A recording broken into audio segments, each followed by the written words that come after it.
Class 10th के respiration के इस वीडियो सीरीज में आपका एक बार पुनः हार्दिक अभिनंदन है।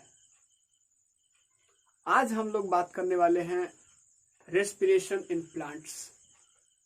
इससे पहले वाले वीडियोज में, इससे जो पहले वाला वीडियोज था उसमें हम लोगों ने बात किया था रेस्पिरेशन के बेसिक कंसेप्ट के बारे में, टाइप्स ऑफ रेस्पिरेशन। उसके बाद हम लोगों ने डिस्कस किया था वहाँ पे कि किस तरीके से ग्लूकोज कम्प्लीटली डाइजेस्ट ऑक्सीडाइज होता है, किस तरीके से वो ये पार्शियल ये ऑक्सीडाइज होता है। इन सारे टर्म्स को हम लोगों ने देख लिया है। सो इसकी शुरुआत हम लोग रेस्पिरेशन इन प्लांट से के कॉन्सेप्ट से स्टार्ट करेंगे। जिस तरीके से प्लांट्स में एनर्जी की जरूरत होगी, ठीक उस तरीके से इसमें भी होगी। सो चलिए आज का टॉपिक शुरू करते हैं। तो चलिए करते हैं आगाज। हमें जो पढ़ना है आज, जरा सोचिएगा कि जिस तरीके से एनिमल्स को भोजन की जरूरत है, एनिमल्स को भोजन की जरूरत है क्योंकि उससे एनर्जी चाहिए उनको, और एनर्जी के लिए वो रेस्पिरेशन करते हैं। तो ठीक उसी तरीके से एनिमल की तरह ही क्या प्लांट्स को भोजन की जरूरत नहीं है? क्या प्लांट्स को एनर्जी की जरूरत नहीं है? अगर जरा सोचिए दोस्त कि क्या होता कि बिना भोजन लिए ही हम लोग को एनर्जी मिल जाती या फिर प्लांट्स को मिल जाती, तो भोजन लेने की कोई जरूरत ही नहीं होती, क्योंकि हमारा जो भोजन लेने का मेन रीजन है टू गेट एनर्जी। अगर एनर्जी वहां से अगर मिल जाती हम लोग को बिना भोजन लिए ही, तो हम लोग को क्या जरूरत है भोजन लेने की? क्या जरूरत है इधर उधर भटकने की भोजन के लिए? एनर्जी ले लेते डायरेक्ट और वो काम करते सारे के सारे। सो उसी एनर्जी के लिए प्लांट्स भी और हम भी भटकते रहते हैं। प्लांट्स को सॉइल से आपका इंग्रेडिएंट्स मिलते हैं, आपके कार्बन डाइऑक्साइड और वाटर लेता है। हम लोग मार्केट से कुछ ना कुछ वेजिटेबल्स या फिर जो भी चीज है उससे लेते हैं, ताकि वहां से एक सफिशिएंट अमाउंट में एनर्जी क्या हो सके, रिलीज हो जाए, और उस एनर्जी की मदद से हम लोग अपने डेली एक्टिविटीज को कर सकें। ठीक इसी तरीके से प्लांट्स की भी जरूरत होती है। तो प्लांट्स उस एनर्जी को पाने के लिए क्या करता है? रेस्पिरेशन करता है। और इसीलिए रेस्पिरेशन जो प्लांट करता है उसमें जो एक्सचेंज होता है, जिस गैसेस का एक्सचेंज होता है वो है आपका कार्बन डाइऑक्साइड एंड ऑक्सीजन। जी हाँ, कार्बन डाइऑक्साइड और ऑक्सीजन का वो एक्सचेंज होता है उसमें। इसी की वजह से कार्बन डाइऑक्साइड और ऑक्सीजन को एक रेस्पिरेटरी गैसेस कहा गया है। क्या कहा गया है? रेस्पिरेटरी गैसेस, क्योंकि यहाँ पे रेस्पिरेशन में मदद करते हैं। अब इसके लिए क्या होगा? प्लांट कैसे भोजन लेंगे, क्या करेंगे, क्या स्टेप्स वो उठाएंगे जिसकी वजह से वो चीज वो उनका सारा का सारा एनर्जी रिक्वायरमेंट पूरा हो जाए? ऑक्सीजन और carbon dioxide are said to be the respiratory gases. कैसे प्लांट्स भोजन लेता है और प्लांट्स कैसे भोजन लेता है, इसके बारे में तो हम लोगों ने लास्ट क्लास में न्यूट्रिशन इन प्लांट्स में हम लोगों ने स्टडी कर लिया है। लेकिन कैसे रेस्पायर करता है, और वो रेस्पिरेशन जो करता है उसका रेस्पिरेशन, दैट मीन्स प्लांट का रेस्पिरेशन एनिमल के रेस्पिरेशन से कैसे डिफरेंट है, इस चीज के बारे में हम लोग आज स्टडी करने वाले हैं। तो दोस्त, जो प्लांट रेस्पिरेशन करता है एनिमल के रेस्पिरेशन से 3 तरह से अलग है। मतलब प्लांट का रेस्पिरेशन एनिमल के रेस्पिरेशन से 3 रेस्पेक्ट में क्या है? अलग है। पहला चीज ये कि जो प्लांट का होता है, प्लांट का जो पार्ट होता है आपका, प्लांट का पार्ट होता है जैसे रूट हो जाता है, स्टेम हो जाता है, लीव्स हो जाता है, ये जो होते हैं इंडिविजुअली रेस्पायर करते हैं। इंडिविजुअली रेस्पायर कहने का मतलब रूट अलग रेस्पिरेशन करेगा, स्टेम अलग रेस्पिरेशन करेगा, और लीव्स अलग रेस्पिरेशन करेगा। लेकिन हम लोग की बात करें तो हम लोग क्या होते हैं? रेस्पिरेशन जो करते हैं, हमारा एज ए यूनिट करते हैं। हमारा पूरा बॉडी एक साथ रेस्पिरेशन करता है। ऐसा नहीं कि हमारा आर्म्स अलग रेस्पिरेशन करेगा, हमारा नेक अलग रेस्पिरेशन करेगा, हमारा स्टमक अलग रेस्पिरेशन करेगा और हमारे लेग्स अलग रेस्पिरेशन करेंगे। ऐसा नहीं होता है, जबकि इसमें होता है। रूट्स अलग रेस्पिरेशन करता है, स्टेम अलग रेस्पिरेशन करता है और लिव्स अलग रेस्पिरेशन करता है। पहला डिफरेंस ये। दूसरा डिफरेंस कि चूंकि प्लांट इंडिविजुअली रेस्पायर करता है, प्लांट का जो पार्ट होता है इंडिविजुअली रेस्पायर करता है, जिसकी वजह से उसमें जो ट्रांसपोर्ट सिस्टम होता है बहुत छोटा होता है। मतलब प्लांट के एक पार्ट से दूसरे पार्ट तक पहुंचाने के लिए जो ट्रांसपोर्टेशन सिस्टम होता है वो बहुत छोटा होता है in comparison to the animals. क्योंकि एनिमल्स में बहुत ज्यादा डिस्टेंसेस को कवर करना पड़ता है। हम लोग की बात कर ले, अगर एनिमल्स में हम लोग आते हैं तो हम लोग की बात करें तो हम लोग की अगर देखिएगा तो हमारा जो ये ऑक्सीजन जाता है नोज से, और नोज से जा करके पूरा का पूरा प्रोसेस से होकर के आपका नोज से wind pipe pharynx, लैरिंग्स, trachea, wind pipe, ये सारे का सारे ब्रोंकी, ब्रोंकियोल्स, ये सारा का सारा प्रोसेस होकर के अल्वियोलाई तक जाता है और फिर वहां से बॉडी के डिफरेंट पार्ट्स जाता है। तो ये चीज बहुत ज्यादा कॉम्प्लेक्स प्रोसेस होता है, बहुत यहाँ पे कॉम्प्लेक्स ट्रांसपोर्ट सिस्टम होता है हमारी बॉडी में। दूसरा डिफरेंसेस तो ये है। तीसरा डिफरेंसेस क्या है? तो तीसरा डिफरेंस है कि हमारे में जो रेस्पिरेशन का रेट होता है वो फास्टर होता है in comparison to the plants. मतलब प्लांट्स में जो रेस्पिरेशन का जो रेट होता है वो स्लो होता है इन कंपेरिजन टू एनिमल्स। मतलब animals has much faster rate of respiration. क्यों होता है जरा सोचिए। हमारे पास बहुत सारे रिक्वायरमेंट होते हैं, बहुत सारे रिक्वायरमेंट जब होते हैं तो हमें एनर्जी की ज्यादा जरूरत होती है। तो जितना ज्यादा एनर्जी की जरूरत होती है उतना ही ज्यादा हम लोग रेस्पायर करेंगे, लेकिन उसमें ज्यादा जरूरत नहीं होती है, उतना ज्यादा जरूरत नहीं होती है जितना कि हम लोग, क्योंकि हमारे पास मूवमेंट होता है, लोकोमोशन होता है, हमारे सारे के सारे एक्टिविटीज, डेली एक्टिविटीज खुद से करने पड़ते हैं, लेकिन वो एक स्टेबल एक पोजीशन पे है। तो उसका जो ये वर्क है, पर डे वर्क, वो कम होता है। तो कम काम होगा तो एनर्जी कम लगेगी और इसकी वजह से उसका स्पीड जो होता है रेस्पिरेशन का स्लो होता है इन कंपेरिजन टू एनिमल्स। अब यहां पे बात करते हैं कि प्लांट जो ऑक्सीजन लेता है रेस्पिरेशन के लिए वो एक प्रोसेस से लेता है, and that is called diffusion. मतलब plant get oxygen through diffusion.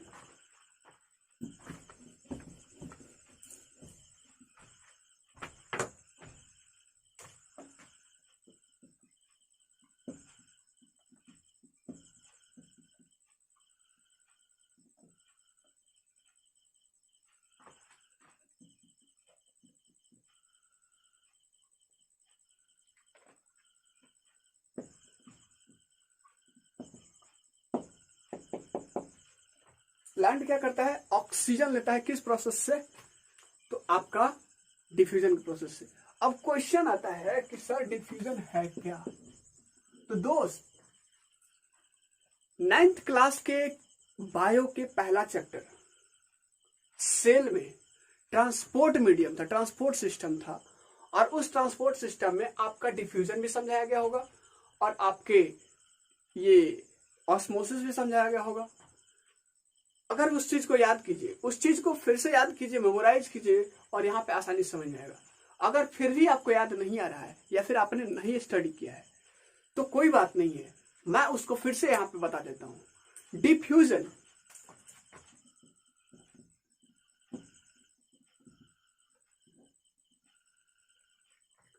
Diffusion किसको बोलते हैं? The movement of substance, the movement of substance from a higher concentration to lower concentration. एक लाइन में आपको समझाने की सिर्फ कोशिश करूं, यहां पे ज्यादा डिटेल से नहीं जाएंगे क्योंकि ये 9th क्लास का टॉपिक है। समझाने की कोशिश करूं तो जरा सोचिए कि दो टंकी है, दो टंकी है,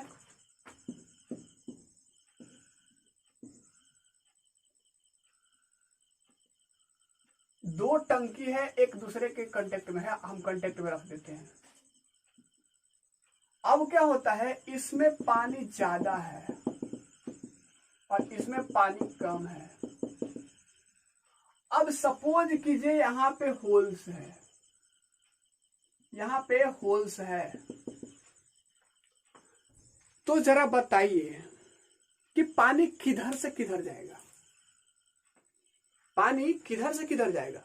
तो पानी उधर से उधर जाएगा जिधर ज्यादा है और उधर से कम, मतलब पानी ज्यादा से कम की तरफ जाएगा, यही आपका डिफ्यूजन है। यहां पे पानी का कंसंट्रेशन ज्यादा था, यहां पे पानी का कंसंट्रेशन कम था। कंसंट्रेशन, पानी का कंसंट्रेशन ज्यादा था, पानी का कंसंट्रेशन कम था, सो पानी हायर कंसंट्रेशन से लोअर कंसंट्रेशन की तरफ जाता है। इसलिए नहीं कि ये लोअर, इसके पास हाइट कम है। कंसंट्रेशन कहने का मतलब इस पे, यहाँ पे ज्यादा है वो चीज, अधिकता है उस चीज की, और यहाँ पे कमी है उस चीज की। सो यहां से यहां तक तब तक जाएगा जब तक कि बराबर हो। डिफ्यूजन यही है। द मूवमेंट ऑफ सबस्टेंस और द मूवमेंट ऑफ सॉल्यूट और any gases from a higher concentration to a lower concentration through a semi-permeable membrane, it is said to be diffusion. मतलब कहने का मतलब ये कि यहाँ पे जो प्लांट ऑक्सीजन लेता है डिफ्यूजन के प्रोसेस से, इसका मतलब ये हुआ कि जिधर ऑक्सीजन ज्यादा है उधर की तरफ से कम की तरफ ऑक्सीजन डिफ्यूज करके सेल को सेल के थ्रू आपके पास करेगा, पास आउट होगा, पास इन होगा। सो यहां से कैसे आपका रेस्पिरेशन करता है, अब आएंगे हम लोग। रेस्पिरेशन मतलब यहाँ पे अगर डिफ्यूजन से रेस्पिरेशन करता है, इसका मतलब ये चीज है इंडिविजुअली रेस्पिरेशन करता है इसका पार्ट्स, तो इसका मतलब ये हुआ कि इसका रूट्स अलग अलग, ये रूट्स में डिफ्यूजन होगा, स्टेम में डिफ्यूजन होगा, और आपका इसके लिव्स में डिफ्यूजन होगा। तो ये आपका था बेसिक चीज जो थोड़ा सा यहां से स्टार्ट होता है। टॉपिक हमारा अब स्टार्ट होता है रेस्पिरेशन इन रूट्स।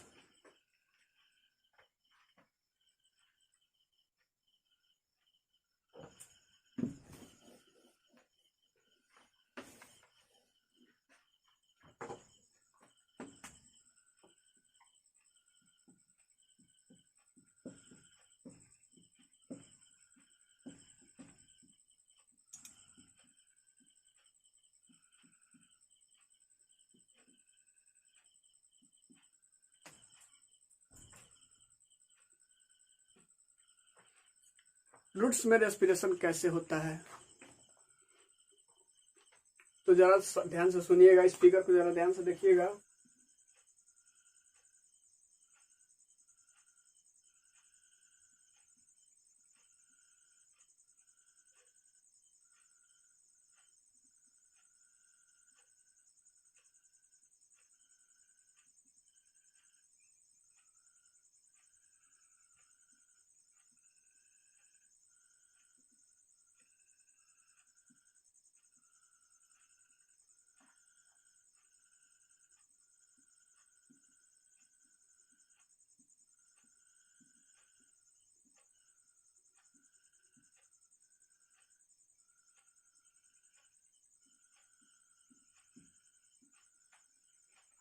हम लोग समझने की कोशिश करेंगे इस फिगर से पूरा का पूरा प्रोसेस कैसे होता है।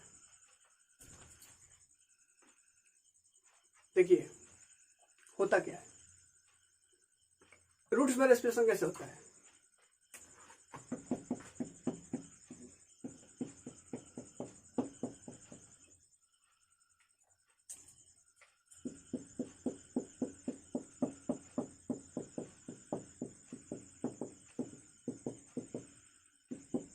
अभी मैं फिगर पे फोकस पूरी तरीके से नहीं कर रहा हूं, आप लोग बना लीजिएगा अच्छे से,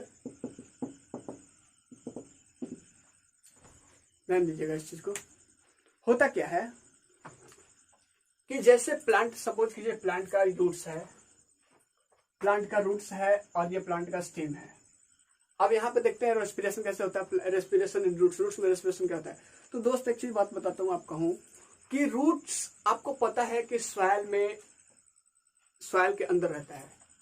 जब सॉइल के अंदर रहता है तो आपको बताऊं कि सॉइल के दो पार्टिकल्स के बीच, सॉइल के दो पार्टिकल्स के बीच में स्पेसेज होती है, कुछ स्पेसेज होती है, और उस स्पेसेज में एयर ट्रैप्ड होता है। उस स्पेसेज में क्या होता है, एयर ट्रैप्ड होता है। अगर जैसे मान लीजिए इसको, अगर इसके दो पार्टिकल्स को जूम आउट करें हम लोग, तो यहां पे जिस तरीके से ये चीज है,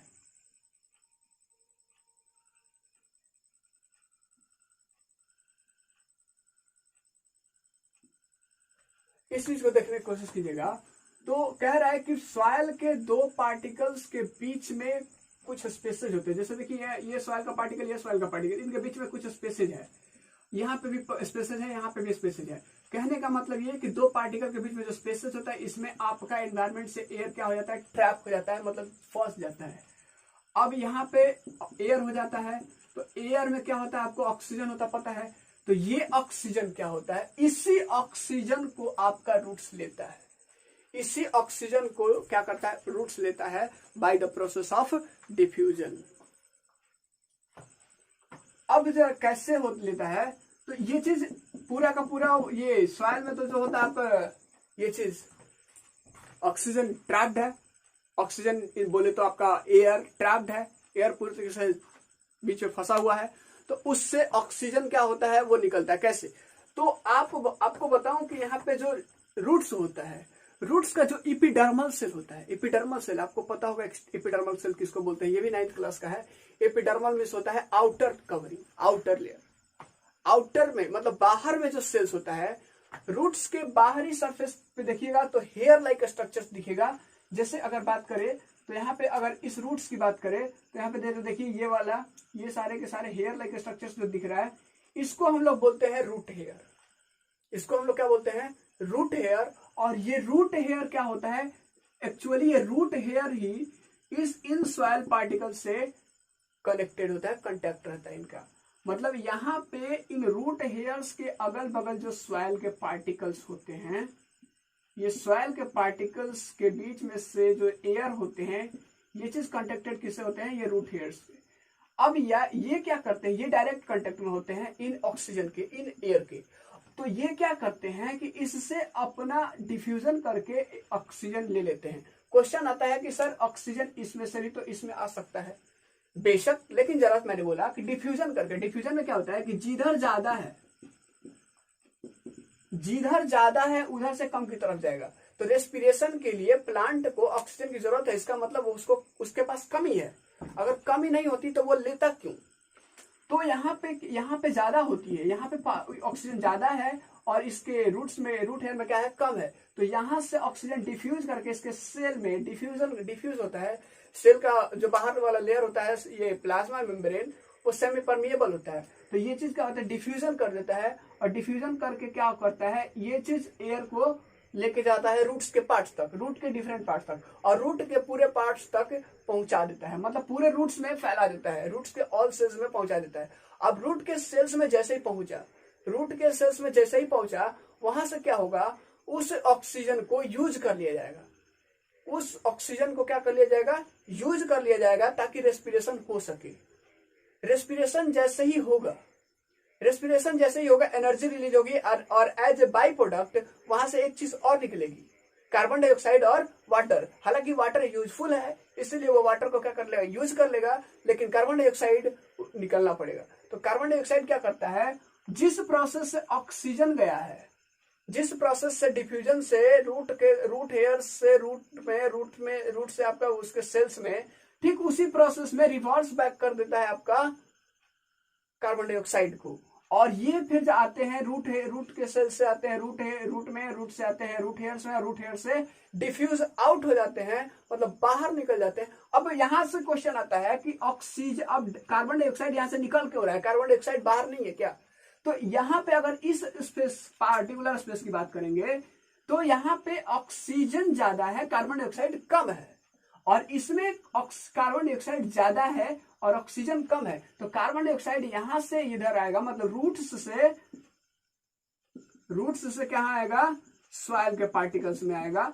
सो यहां से आपका क्या हो जाता है, कार्बन डाइऑक्साइड उसके बॉडी से बाहर निकल जाता है। तो ये रहा आपका रूट्स में रेस्पिरेशन। ऐसा भी कहा जाता है, ऐसा भी देखा गया है कि जो लैंड प्लांट होते हैं, जो लैंड प्लांट होते हैं, अगर वो ज्यादा दिन तक उसमें अगर पानी इकट्ठा रहा, उसके रूट्स में अगर ज्यादा दिन तक पानी इकट्ठा रहा तो वो मर जाते हैं। कैसे, वो प्रोसेस बात करेंगे, पहले इसको लिख लेते हैं।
ये चीज रहा आपका रेस्पिरेशन इन रूट्स।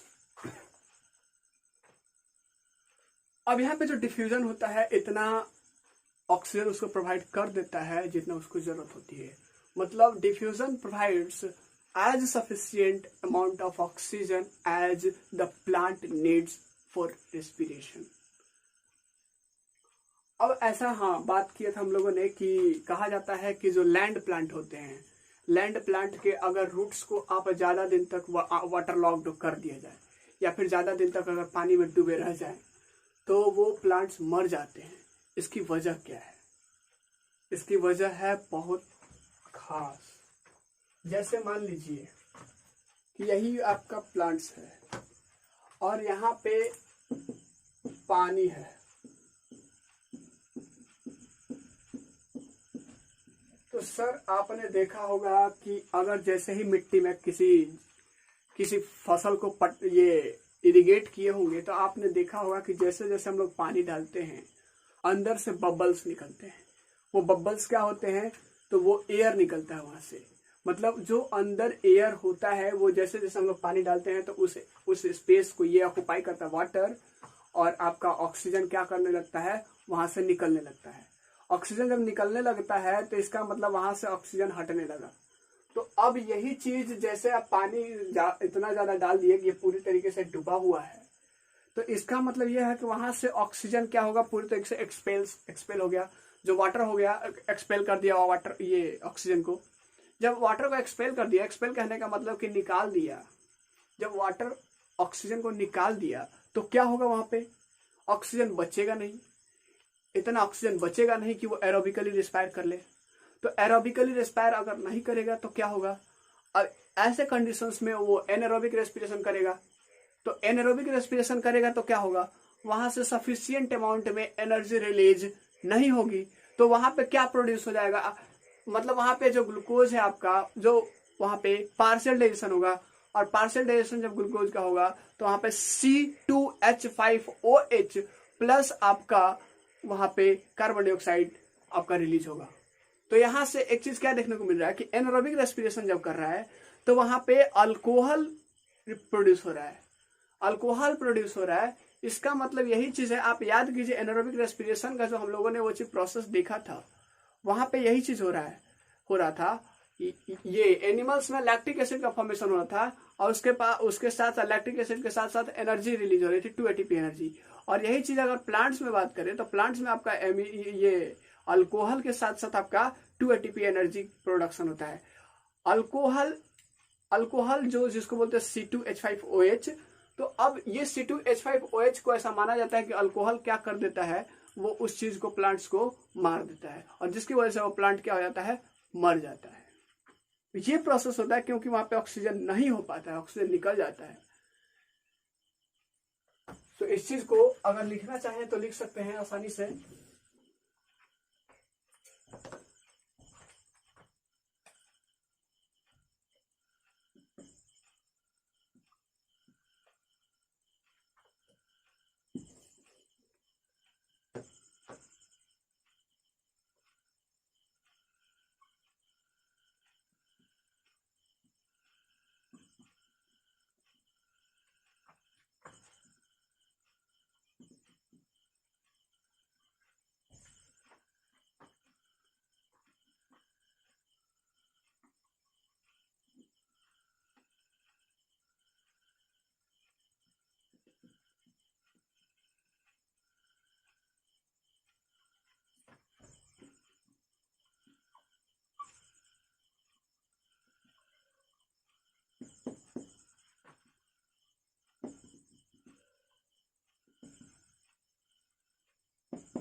ये क्या करता है, प्लांट्स को मार देता है।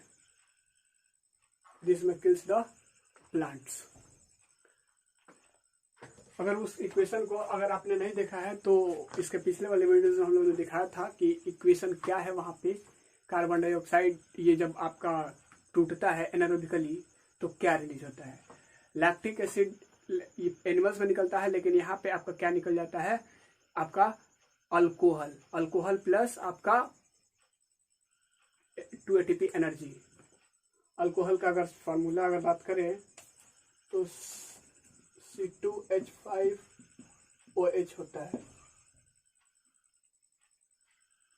C2H5OH होता है ये आपका अल्कोहल। तो ये चीज तो आप सर इंसान को तो तकलीफ पहुंचा देता है। तो ये प्लांट्स की क्या, प्लांट क्या चीज है इसके पीछे। सो प्लांट्स क्या हो जाता है, वहां पे मर जाता है इसी कंडीशन की वजह से। जब वहां पे एयर नहीं रहेगा तो एयर में जो ऑक्सीजन रहेगा, ऑक्सीजन होता है, वो ऑक्सीजन कहाँ से रहेगा। जब ऑक्सीजन नहीं होगा तो वो क्या सफिशिएंट अमाउंट में ऑक्सीजन नहीं मिलेगा तो क्या वो ये रेस्पायर करेगा एरोबिकली। जब एरोबिकली रेस्पायर नहीं करेगा तो क्या वो प्लांट्स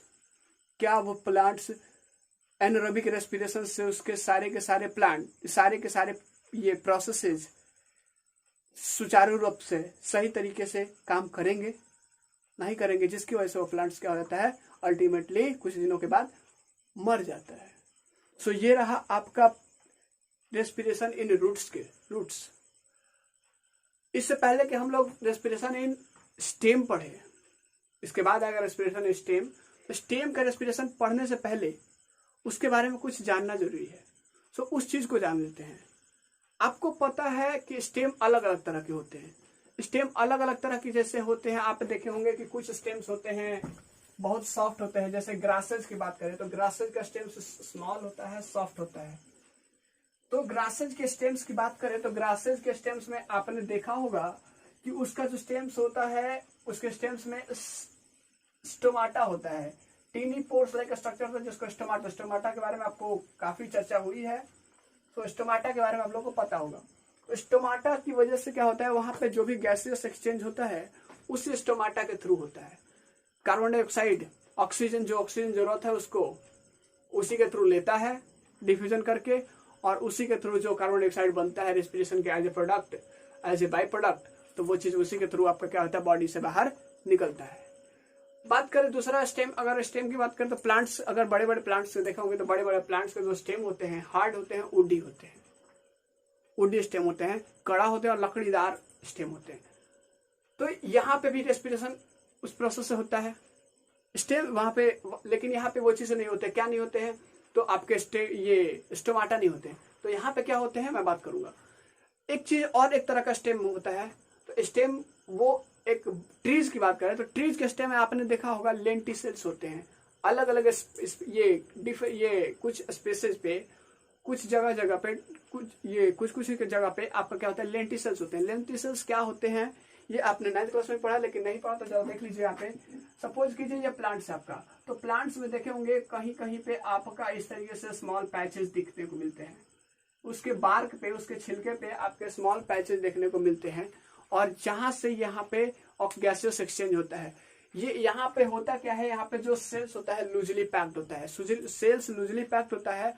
और ये चीजें यहां से आप देखे होंगे, एक हिंट आपको दे देता हूं इसको। लेंटिसेल्स आप अपने अगल बगल के प्लांट्स के पास जाइए और देखिए वहां पे एक जगह, वहां पे उसके बार्क में कुछ ये गड्ढा टाइप का कुछ दिखेगा, सर्कुलर या फिर सर्कुलर हो सकता है, इलिप्टिकल भी हो सकता है। तो उसमें से आप देखिएगा गम्स लाइक का स्ट्रक्चर निकला रहता है, गोंद की तरह का स्ट्रक्चर निकला रहता है। वो उसका वेस्ट, एक्चुअली वो वेस्ट प्रोडक्ट रहता है। हम बात उसकी नहीं कर रहे हैं, लेकिन आपको आइडेंटिफाई करने के लिए बता रहा हूँ कि वहां से वही वो प्लेस होता है जहां से उसका गैसियस एक्सचेंज टेक प्लेस होता है। मतलब गैसियस एक्सचेंज होता है, मतलब कार्बन डाइऑक्साइड उसी के थ्रू स्टेम में जाएगा और उसी के थ्रू आपका ऑक्सीजन स्टेम में जाता है और उसी के थ्रू आपका कार्बन डाइऑक्साइड बाहर आता है। सो ये चीज इस तरीके से यहाँ पे रेस्पिरेशन करता है। तो प्लांट में रेस्पिरेशन, प्लांट के स्टेम में रेस्पिरेशन कैसे होता है, इस चीज को बात करेंगे हम लोग कल की क्लासेस में, अगले क्लासेस में। आज बस इतना ही।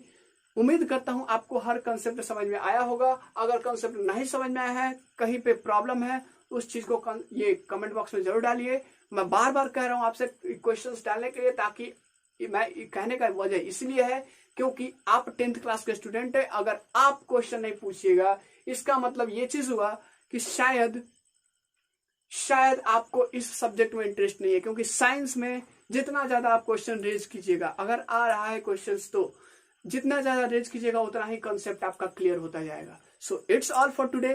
Thank you class, have a nice day, stay healthy, stay life.